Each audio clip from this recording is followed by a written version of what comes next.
केंद्र सरकारच्या नमो उद्यान योजनेच्या माध्यमातून आदर्शवत स्वयंभू नमो उद्यानचे भूमिपूजन सोमवार 15 जून रोजी सकाळी 11 वाजता करण्यात येणार आहे. तब्बल 1 कोटीहून अधिक निधी या गार्डनसाठी खर्च करण्यात येणार आहे. 8.5 गुंठा क्षेत्रात हे उद्यान विकसित करण्यात येणार असल्याची माहिती कणकवली नगराध्यक्ष संदेश पारकर यांनी नगराध्यक्ष दालनात आयोजित पत्रकार परिषदेत दिली. यावेळी उपनगराध्यक्ष सुशांत नाईक, नगरसेवक रुपेश नार्वेकर, लुकेश कांबळे, संकेत नाईक, जयेश धुमाळे, नगरसेविका दीपिका जाधव, जुई मुरकर उपस्थित होते. कणकवली नगरपंचायतीच्या वतीनं राज्य सरकारच्या वैशिष्ट्यपूर्ण अनुदानातून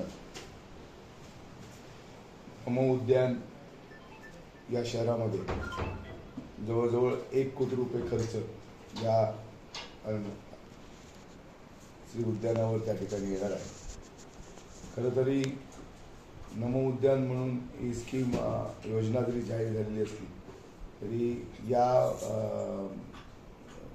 गार्डनचं नाव श्री स्वयंभू नमो उद्यान अशा पद्धतीनं त्या ठिकाणी आम्ही करणार आहोत. वैशिष्ट्यपूर्ण अनुदानातून जवळजवळ 1 कोटी रुपये खर्च या उद्यानावर होणार आहे. खरं तर या उद्यानामध्ये एक ओपन जिम त्याच्यामध्ये असणार आहे, म्हणजे खुली व्यायामशाळा. त्याच पद्धतीनं खेळाचं जे साहित्य आहे हे साहित्य त्या ठिकाणी असणार आहे लहान मुलांच्या करता.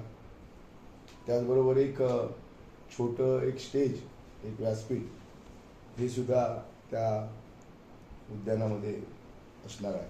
त्याचबरोबर योगासाठी एक बैठक व्यवस्था ही सुद्धा त्यामध्ये आहे. त्याचबरोबर एक चालण्यासाठीचा एक वॉकिंग ट्रॅक हा सुद्धा त्या उद्यानामध्ये त्या ठिकाणी असणार आहे. खरं तर कणकवली शहराच्या ग्रामीण भागातनं या विकासाची सुरुवात त्या ठिकाणी होते. खरं तर स्वयंभू मंदिर सुद्धा परिसर आहे. निम्मेवाडी असेल, सुतारवाडी असेल, मानकरवाडीचा काही भाग असेल, भटवाडी असेल, मधलीवाडी असेल, फौजदारवाडी, सिद्धार्थनगर, माऊलीनगर अशा सगळ्या या भागाचा समावेश या निमित्तानं किंवा त्याचा फायदा या सगळ्या तिथल्या भागातल्या रहिवाशांना त्या ठिकाणी शहरवासियांना होणार आहे. आणि म्हणून ही एक श्री स्वयंभू नमो उद्यानाच्या निमित्तानं ही सुरुवात आहे. आणि या सगळ्या भूमिपूजनाकरता तर या मध्यंतरी आचारसंहिता होती आणि आचारसंहितेच्या उठल्याच्या नंतर आता विकासाला त्या ठिकाणी कणकवली शहराच्या सुरुवात झालेली आहे. जसे जसे अनेक विकासाची कामं ही येणाऱ्या काळामध्ये आपल्याला त्या ठिकाणी सुरू होताना दिसतील. अनेक वर्क ऑर्डर्स त्या ठिकाणी प्रलंबित आहे. लवकरात लवकर वर्क ऑर्डर पूर्ण होते आणि जवळजवळ अनेक कामं म्हणजे स्ट्रीट लाईटच्या संदर्भामध्ये असतील, रस्त्यांच्या संदर्भामध्ये असतील, आपल्या अनेक विकासाची कामं ही त्या ठिकाणी आपण सुरू करतो. खरं तर कणकवली शहराच्या या ग्रामीण भागामध्ये निम्मेवाडी, सुतारवाडी या भागामध्ये हे उद्यान त्या ठिकाणी विकसित झाल्यानंतर याचा फायदा तिथल्या रहिवाशांना, कणकवली शहरवासियांना त्या ठिकाणी होणार आहे. आणि 11 वाजता सोमवारी सकाळी 11 वाजता याचं भूमिपूजन हे त्या ठिकाणी होणार आहे. या भूमिपूजनाच्या निमित्तानं शहर विकास आघाडी म्हणून ज्या ज्या नेत्यांनी, कार्यकर्त्यांनी, शहरवासियांनी यांनी मदत केली किंवा जे सगळे शहरवासी आहेत यांना त्या ठिकाणी विशेष असं आमंत्रित त्या निमित्तानं केलेलं आहे आणि सगळेच त्या निमित्तानं त्या ठिकाणी उपस्थित राहणार आहे. आणि म्हणून मी आपल्या माध्यमातून या भूमिपूजनासाठी श्री स्वयंभू नमो उद्यान या भूमिपूजनासाठी आपण सर्व शहरवासियांनी या ठिकाणी उपस्थित राहावं अशा प्रकारचं आवाहन सुद्धा या माध्यमातून, आपल्या माध्यमातून मी कणकवली शहरवासियांना करतो. आणि खऱ्या अर्थाने विकासाची सुरुवात आहे. कणकवली शहराला आपण जे म्हटलं होतं की शाश्वत विकासाची गरज आहे आणि तो शाश्वत विकास, मूलभूत सुविधांच्या बरोबर शाश्वत विकास आणि त्या विकासाची सुरुवात आपण त्या ठिकाणी केलेली आहे. आणि अनेक कामं येणाऱ्या काळामध्ये आपल्याला त्या ठिकाणी नगरपंचायतीच्या माध्यमातून शहरवासियांसाठी होताना आपल्याला त्या ठिकाणी दिसते. आणि म्हणून या कार्यक्रमाला, या भूमिपूजनाला आपणही त्या ठिकाणी मोठ्या संख्येनं त्या ठिकाणी उपस्थित राहावं. पत्रकार मित्रांनी सुद्धा त्या ठिकाणी उपस्थित राहावं.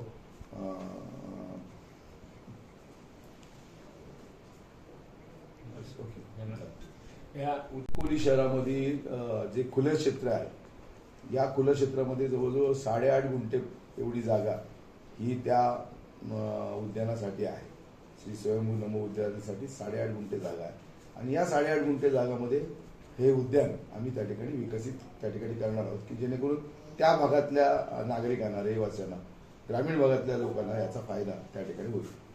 ओपन जिम बरोबर अजून काय सुविधा देणार? मी मगाशी आपल्याला म्हणालो की याच्यामध्ये 1 कोटी रुपयाचा निधी याच्यावर जवळजवळ खर्च होणार आहे. एक खुली व्यायामशाळा आहे. लहान मुलांच्यासाठीचं खेळाचं जे साहित्य आहे हे साहित्य त्या ठिकाणी आहे. एक स्टेज, एक व्यासपीठ हे त्या ठिकाणी होणार आहे. म्हणजे एक छोट्या कार्यक्रमासाठी त्या ठिकाणी एक व्यासपीठ होणार आहे. त्याचबरोबर योगासाठी एक बैठक व्यवस्था सुद्धा त्या निमित्तानं आहे. आणि जे त्या ठिकाणी चालण्यासाठीचा जो वॉकिंग ट्रॅक आहे, हा वॉकिंग ट्रॅक सुद्धा त्याच्यामध्ये आहे. आणि त्यामुळे सर्व सोयीयुक्त अशा पद्धतीचं हे उद्यान हे त्या ठिकाणी आम्ही विकसित करतो. राज्य शासनाकडे विकासाचे किती आणि कुठले प्रस्ताव केले? मी आपल्याला सांगितलेलं आहे की राज्य शासन, केंद्र सरकार असेल आणि DPC असेल किंवा नगरपंचायतीचा फंड असेल, या फंडाच्या माध्यमातून अनेक विकासाची कामं आम्ही सुचवलेली आहेत. खरं तर या शहराला जी आपल्याला मी सांगितलं होतं की नवीन नळपाणी योजना हे जवळजवळ 50 कोटी रुपयाचं काम आहे. त्याचा DPR बनवण्याचं काम सुरू आहे, सर्वे सुरू आहे त्या पद्धतीनं. आणि ज्यावेळी आपण शहरवासियांना प्रत्येक व्यक्तीने आहे 135 लिटर पाणी देण्याचा आमचा जो मानस आहे, संकल्प आहे, तो पूर्ण झाल्याच्या नंतर लागलीच त्या ठिकाणी भुयारी गटार योजना या शहराला मिळणार आहे. आणि त्या भुयारी गटार योजनेसाठी 35 कोटी रुपये आणि त्याचबरोबर जे पावसाळी पाणी आहे म्हणजे रेन हार्वेस्टिंग ते पाणी याचा सुद्धा निचरा करण्यासाठी सुद्धा 35 कोटी रुपये अशा पद्धतीनं जवळजवळ 120 कोटी रुपयाची योजना म्हणजे नळपाणी योजना, भुयारी गटार योजना आणि पावसाळी पाणी निचरा करणे अशा पद्धतीची ती त्या ठिकाणी योजना आहे. त्याचबरोबर मी आपल्याला सांगितलं होतं की या शहरामधलं रस्ते हे मजबूतीकरण म्हणजे RCC त्या ठिकाणी करता येतील, कॉन्क्रिटीकरण करता येतील. आणि म्हणून जवळजवळ 25 कोटी रुपयापर्यंतचा निधी हा रस्त्यांसाठी त्या ठिकाणी आम्ही आणणार आहोत. आणि त्याचबरोबर या शहरामध्ये जी नाट्यगृहाची जी कमतरता आहे त्याच्यासाठी जवळजवळ 5 कोटी रुपये संपादक आणि 20 कोटी रुपये नाट्यगृह अशा पद्धतीचं या ठिकाणी पैसे आम्ही त्या ठिकाणी शासनाकडे मागितलेले आहेत. आणि त्याचबरोबर एक जसं अंगणेवाडीला आपण कधीतरी गेला असेल अंगणेवाडीला जशा पद्धतीचं अद्ययावत प्रसाधनगृह आहे, जवळजवळ त्याच्यावर तशा प्रकारचं एक 2.5 कोटी रुपयाचं किमतीचं एक प्रसाधनगृह अशा पद्धतीचं प्रसाधनगृह सुद्धा या शहरामध्ये त्या ठिकाणी उभं त्या ठिकाणी केलं जाणार आहे. आणि त्याच्यासाठीचा प्रयत्न आमचा त्या ठिकाणी सुरू आहे.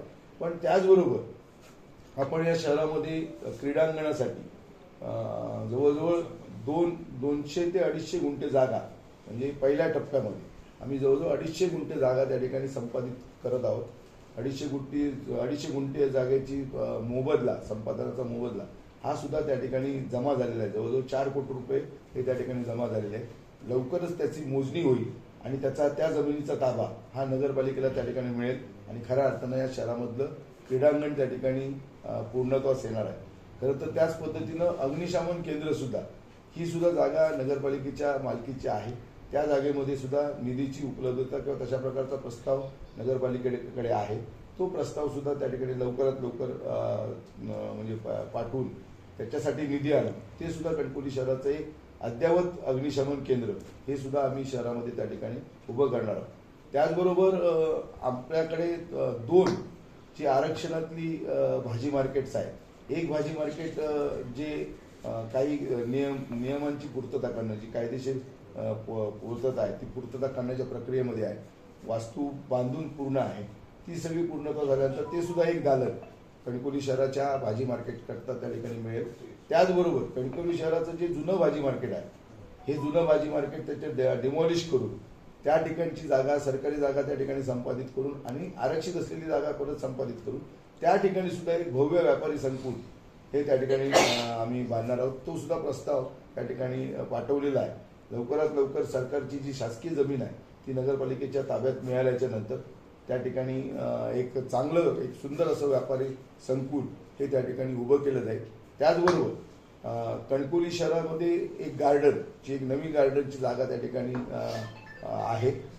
त्या जागेची सुद्धा संपादनाची रक्कम ही सुद्धा त्या ठिकाणी जमा झालेली आहे आणि लवकरच त्याची मोजणी होऊन ती जागा ही त्या ठिकाणी नगरपालिकेला मिळेल. मध्यवर्ती ते ठिकाण आहे त्या ठिकाणी सुद्धा एक सुंदर असं भव्य असं गार्डन येणाऱ्या काळामध्ये त्या ठिकाणी उभं त्या ठिकाणी होताना आपल्याला दिसेल. अशी असंख्य कामं आहेत. मी थोडीशी उत्सुकता सुद्धा आपली ताणून ठेवतोय की आपल्याला सुद्धा नवे नवे विषय घेऊन, कारण आम्ही एक सांगितलेलं आहे की सुशोभीकरण श्रीधर नाईक चौक ते मंजुनाथ हॉटेलपर्यंतचा जो हायवे ब्रिज खालचा जो भाग आहे याच्या मागे याच्या खाली आपण त्या ठिकाणी एक स्मार्ट जशा पद्धतीनं मोठ्या शहरांमध्ये किंवा नॅशनल हायवेमध्ये जसे अनेक प्रकल्प झालेले आहेत विकासाचे, तशा प्रकारच्या सर्व परवानगी घेऊन निधीची उपलब्धता घेऊन त्यानुसार सुद्धा काम त्या ठिकाणी सुरू होणार आहे. त्यापैकी काही वर्क ऑर्डर सुद्धा मी आपल्याला सांगितलं की बुधवारपर्यंत अजून एक पत्रकार परिषद बुधवारच्या नंतर होईल.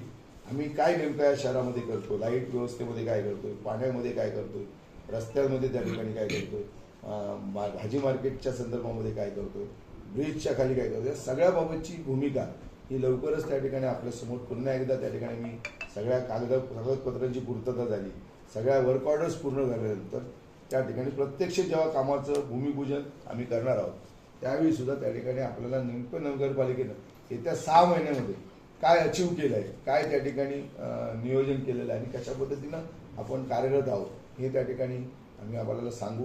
खरं तर अनेक मूलभूत सुविधा ह्या त्या ठिकाणी आम्ही लोकांसाठी निर्माण केलेल्या आहेत. रस्ते, वीज, पाणी, आरोग्य, शिक्षणाच्या अनेक काही स्टॉल हटवसारखी मोहीमसुद्धा त्या ठिकाणी आपण शहरामध्ये राबवलेली आहे आणि कुठंतरी या शहराला एक शिस्त यावी.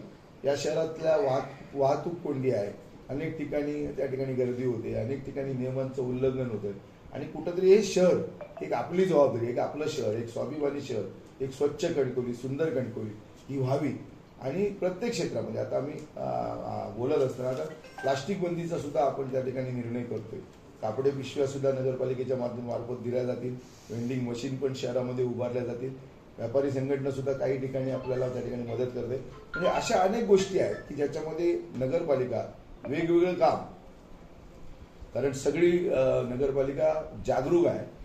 जे आम्ही जनतेचे सेवक आहोत, विश्वस्त आहोत, सगळे नगरसेवक असतील, नगरसेविका असतील, उपनगराध्यक्ष असतील, आम्ही सगळे कार्यकर्ते सुद्धा प्रत्येकानं त्या ठिकाणी मेहनत घेऊन या शहराच्या विकासाचं एक स्वप्न घेऊन आम्ही काम त्या ठिकाणी करतोय आणि चांगलं काम आमच्या हातून त्या ठिकाणी व्हावं, शहरातल्या नागरिकांना चांगल्या सुविधा त्या ठिकाणी उपलब्ध व्हाव्यात हा प्रयत्न त्या ठिकाणी आहे. आणि जास्तीत जास्त निधी हा कसा त्या ठिकाणी आणता येईल हा सुद्धा प्रयत्न आमचा सातत्याने त्या ठिकाणी राहणार आहे.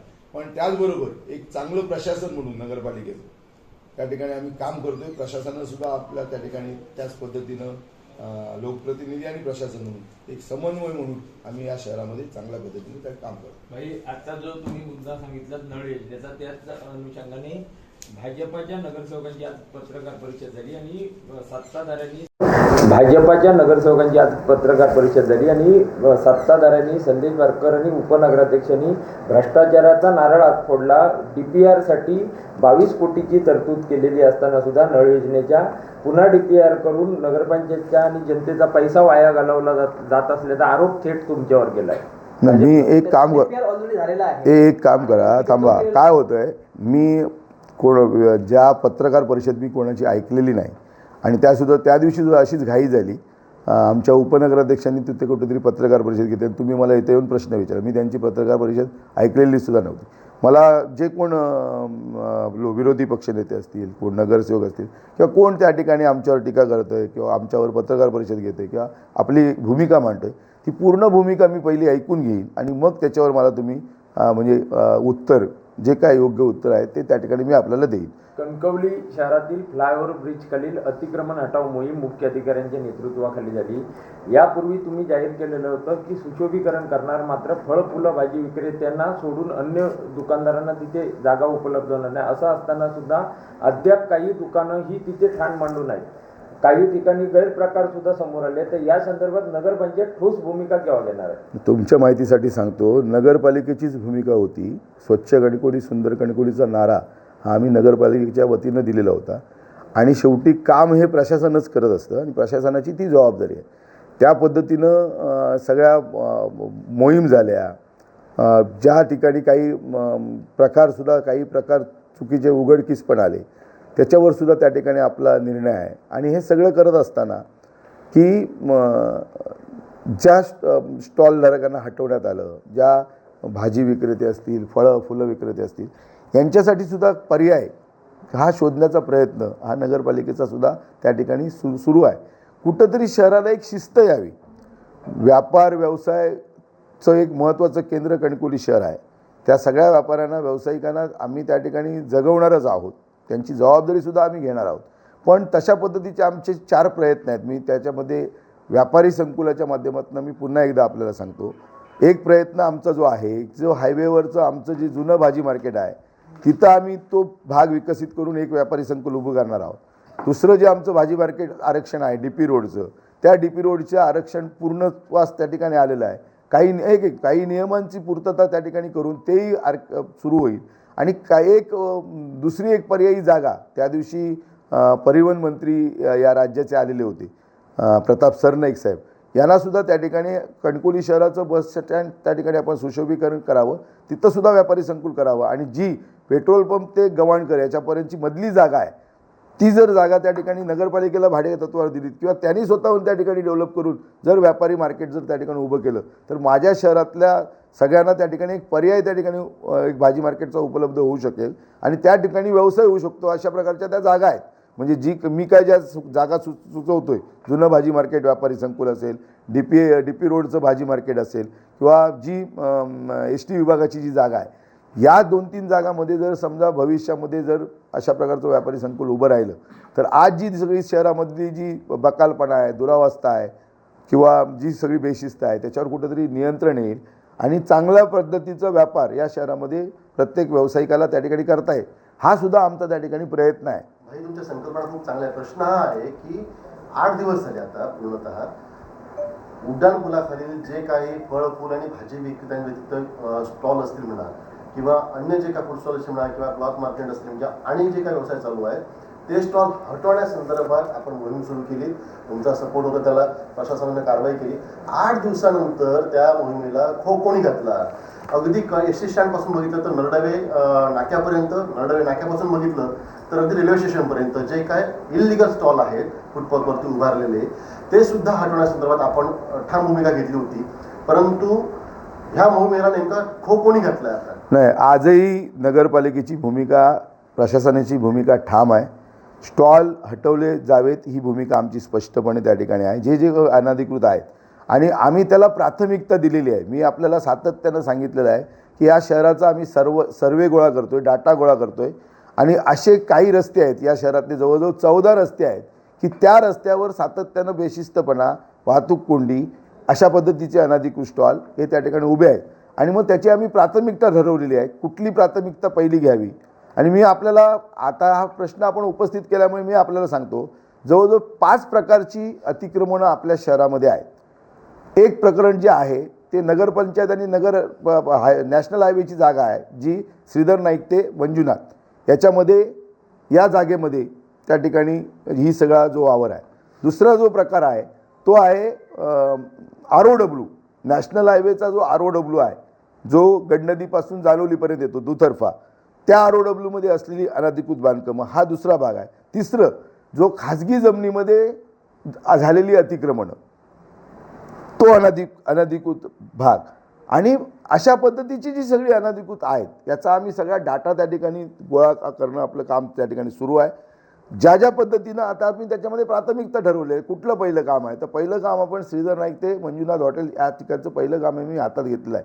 जे काय तुम्ही म्हणता काही स्टॉल त्या ठिकाणी अद्याप उभे आहेत, माझ्या मते त्यांना जवळजवळ काही दिवसाची मुदत, म्हणजे रविवारपर्यंतची मुदत तुम्ही स्वतःहून घेऊन जा, अन्यथा कारवाई करणार स्टॉलवर, अशा पद्धतीची भूमिका नगरपालिका प्रशासनाने त्या ठिकाणी घेतलेली आहे. कदाचित उद्याचा रविवार आहे, ते बाकीचे जे काय सगळे स्टॉल आहेत ते त्या ठिकाणी हटवले जातील.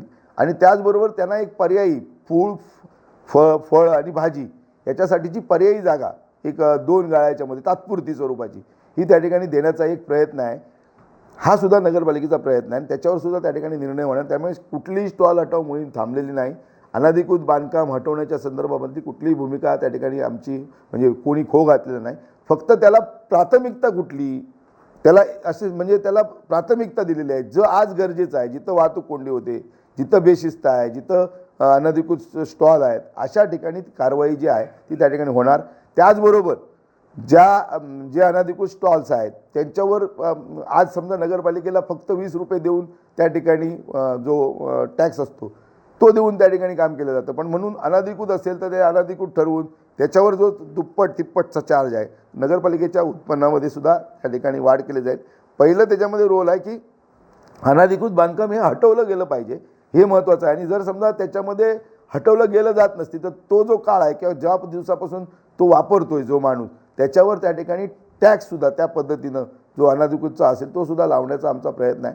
नगरपालिका एक लक्षात घ्या, नगरपालिकेकडे जवळजवळ 100 विषय आहेत आणि या 100 विषयावर रोज त्या ठिकाणी काम करणं हे आमचं काम जरी असलं तरी प्रत्येक गोष्टीवर तितका वेळ देता येत नाही.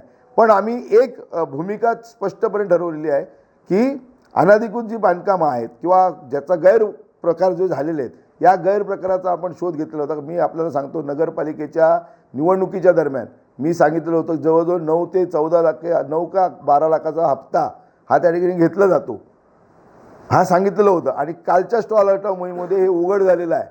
कोण जागा कोणाची, कोणी बांधलेलं आहे, कोण भाडा घेतो आहे, मी कोणाची नाव घेऊ इच्छित नाही. पण नेमकं त्या ठिकाणी काय चालू आहे, कोणाचे स्टॉल आहेत, कोण भाडं त्या ठिकाणी घेतं आहे आणि कशा पद्धतीनं हा सगळा गैरप्रकार चालू आहे हे त्या ठिकाणी एका मोहिमेमधूनच सगळं उघड झालेलं आहे. हां, आणि म्हणजे वीज चोरी असेल, जे जे काही सगळे प्रकार आहेत हे सगळे गैरप्रकार या हटाव मोहिमेच्या निमित्तानं त्या ठिकाणी जनतेसमोर आलेत. तुम्ही सुद्धा त्याचे साक्षीदार आहात. प्रश्न आमचं सांगण्याचं एवढं आहे की कुठंतरी या शहराला शिस्त आणण्याचा प्रयत्न आमचा आहे. कारण शेवटी हे शहर सगळ्यांचंच आहे, आपलं शहर आहे आणि हे आपलं शहर म्हणून एक प्रत्येकाची जबाबदारी आहे या शहराला स्वच्छ आणि सुंदर बनवण्याचं. आणि प्रत्येकानं त्या ठिकाणी कुठंतरी काही नियम हे स्वतःवर जबाबदारी स्वीकारून नियम स्वीकारून या शहरामध्ये त्या ठिकाणी काम केलं पाहिजे. कारण हे शहर जवळजवळ 20,000 लोकसंख्येचं जरी असलं तर या शहरावर 60,000 लोकांचा वावर हा दर दिवशी असतो आणि त्याचा सगळा भार हा नगरपंचायतीच्या प्रशासनावर नगरपालिकेवर आहे. आणि म्हणून हे सगळं करत असताना कुठंतरी सगळ्याच कामामध्ये आपण 100% न्याय देऊ शकत नाही हे मलाही त्या ठिकाणी कळतं. पण जे आमच्यापर्यंत येईल, ज्याच्यावर काम करता येईल ते काम आम्ही नक्की त्या ठिकाणी दुर्लक्ष करणार नाही. त्या ठिकाणी जाऊन त्याचा तपास करून योग्य अयोग्य ठरवून तशा पद्धतीचं काम नगरपालिका येत्या काळामध्ये त्या ठिकाणी करणार आहे. ताज्या अपडेट्स आणि ताज्या बातम्यांसाठी आजच सबस्क्राईब करा आपला Sindhudurg digital news channel. Like करा, शेअर करा, कमेंट करा आणि महत्त्वाचं म्हणजे बेल आयकॉनला क्लिक करा.